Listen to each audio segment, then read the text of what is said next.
I know what it's like to have life be so chaotic at times that you just want to hold on and control everything. You want to have everything be perfect, and if it's not, it drives you insane. I want to give you a few tips on how to release perfectionism and lean more into authenticity.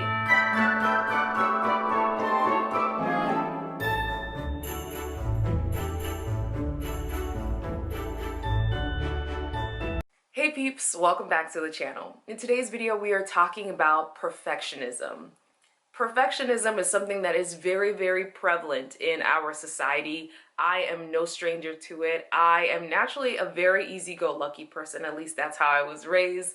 Somewhere in my life when I entered early adulthood, some of that switched, mostly because I found that things were happening in my life in a very chaotic way, and I remember trying to grasp for any kind of control that I could have, which made me want to become more of a perfectionist, because I thought if I could control things in my arena, maybe my life would be a little less chaotic. And in fact, perfectionism just made me miserable, and it made me very uncomfortable all the time, because I was trying to control life and control the world and control situations, and that's just not how things happen. So here are a few tips and things to note about perfectionism and how you can let go of that and start living the best life that you are called to live. First thing to note about perfectionism. Perfectionism is tiresome and draining. You notice that it's tiresome to you, but so do other people who are around you. When I was teaching, I was a young teacher. I think I was about 23 in the classroom. And I remember I had this idea that as a teacher, I had to be very put together. I even dressed older. My students would ask me all the time, "Hey miss, how old are you?" And I would say, "Well, if I was born around 1970 something," which I wasn't. I didn't lie. I just said, like, do the math, because I was a math teacher and their math was always incorrect.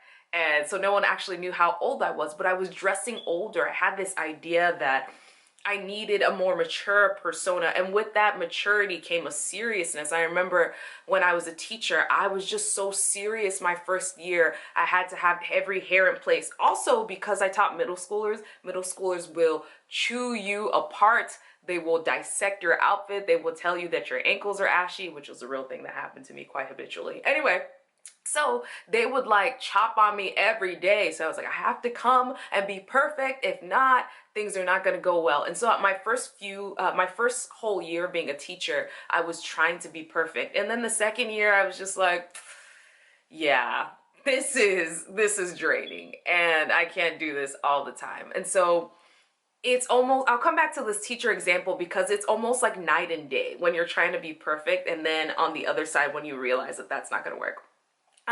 Number two, perfectionism is isolating. It keeps people at an arm's distance. And the reason being is that when you give off the air that you are perfect, people cannot relate to you, because they think, oh my gosh, like this person doesn't know what it's like to experience hard times. I remember there was a time, like I said, very happy-go-lucky, making YouTube videos, all kinds of fun things.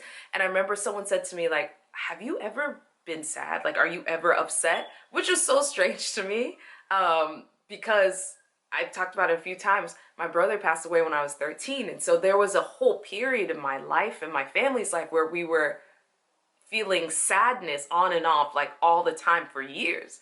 And so, yay, the fact that people don't see that sadness in me anymore, but I realized that I was giving off this persona that I had it all together, so much so that people thought that I couldn't even relate to human sadness or human suffering of any kind. And so whenever people feel like they can't relate to your perfection, they hold you at a distance. They don't come close. They don't feel safe sharing the less than squeaky clean parts of themselves. And so you will find that people are not coming to you with realness, because you are not giving a real vibe. You're giving off a vibe of this person who is perfect and has it all together. You might find that you don't have many people around you, and it might be because you are giving off that air that you have it all together and that you might be judging them. And so sometimes people are projecting, but sometimes they are responding to this air that we have created around ourselves. And then number 3, last point about perfectionism. Perfectionism robs the world of the real you. They don't get to see what the great things are that God put inside of you. And so they're getting this version of yourself that is the cookie cutter package version.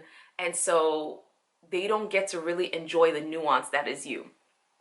Once you figure out that perfection is not working, and I hope you've realized that by now, it's tiresome, it's isolating, and it makes you into this weird version of yourself, this museum version.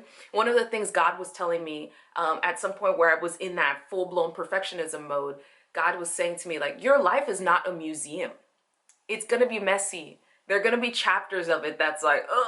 You know when you enter a museum and it's like a historical one and you enter the part, it's like, oh my gosh, did that really happen in history? Yes, it did. And there are pictures to prove it, and there are artifacts here which are not the best to look at, but they're a part of the grand story, and we're not gonna skip it just because it doesn't look great.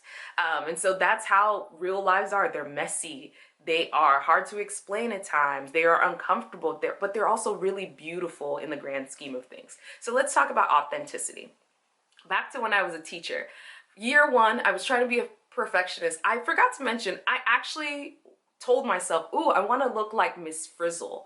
My second year. It was like, okay, I want to be more like myself, but like channeling my like Miss Frizzle, weird black girl kind of vibe, because that's who I was. So my second year, actually, I had locked my hair my second year.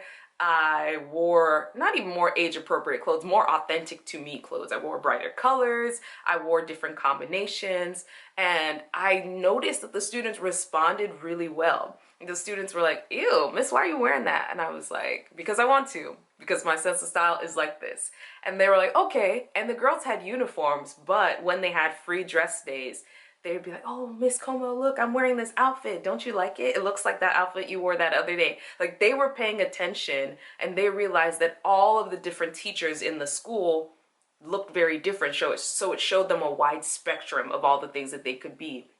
And I did myself a disservice and my students a disservice for trying for an entire year to be this perfect teacher version of myself that I thought I needed to be. But I did the most good in my second year when I was truly myself.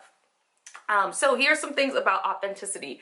Authenticity is contagious. People see it and they're like, ooh, okay, look at that person doing that. Okay, I think that I can really do something like that for myself. And so I found I respond really well to people who are just undeniably themselves, and it is just great permission to be like, oh, okay, we're doing this thing, yeah, let's all just be ourselves. I love that. And then secondly, authenticity is a magnet. Oh my gosh, it's a magnet. That is how you attract your tribe, because like the famous quote says, real recognize real. So when people are seeing a person and they're just authentically being themselves, they're drawn to it. And so you'll start to find people who are really interested in the kind of things that you're interested in. That was one of the things I enjoyed the most about just being my authentic self. When I was my authentic self, I found people who were interested in the things that I was interested in. I first was kind of hesitant to share my enthusiasm for different topics because I was like, are there really people, black girls, brown girls, women of color, interested in things like sustainability? I love tiny homes. I love talking about zero waste and recycling and composting and being plant-based. I play a ukulele, you know, just very odd things as a Nigerian woman. And so sometimes, because I was trying to put up this persona, I wasn't always sure that people like me existed out there. But the more and more I decided to step into my fullest self, the more I found people who were just like me, which was so validating.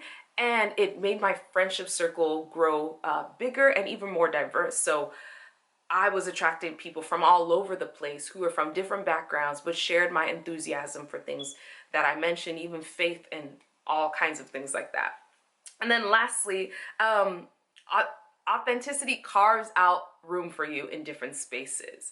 And kind of like what I said earlier, when you find that you're someone with unique interests and you might not be looking like everybody else in that space, you become a very special person in that space. So if we're talking about sustainability, it's really great to be a woman of color in the space of sustainability. There are not a whole lot of us out there, and it is really great to see when you meet someone who's like you, you're like, there's space for me in this YouTube area to talk about sustainability. There is space for me as a Nigerian Christian woman to talk about God. And so you get to carve these spaces for yourself.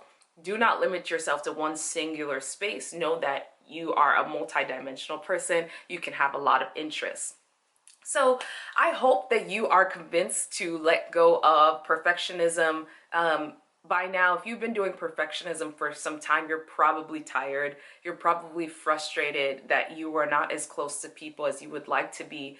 I'm not saying that you should just put all your stuff out there. As weird as it is, I've been on YouTube for years, since I was in college. And so I basically tell people all about my life, but I do still keep some things to myself.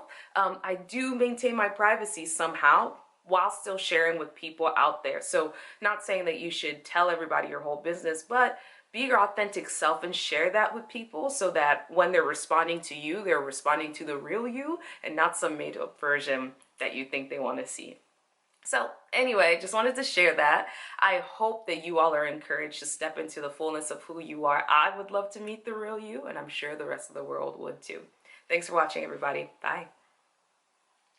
Thanks so much for watching. While you're here, I hope you'll watch a few more of my videos. I have videos on minimal waste, sustainable living, on faith, on life, all kinds of things. So stick around. There are lots of great videos to watch. Bye.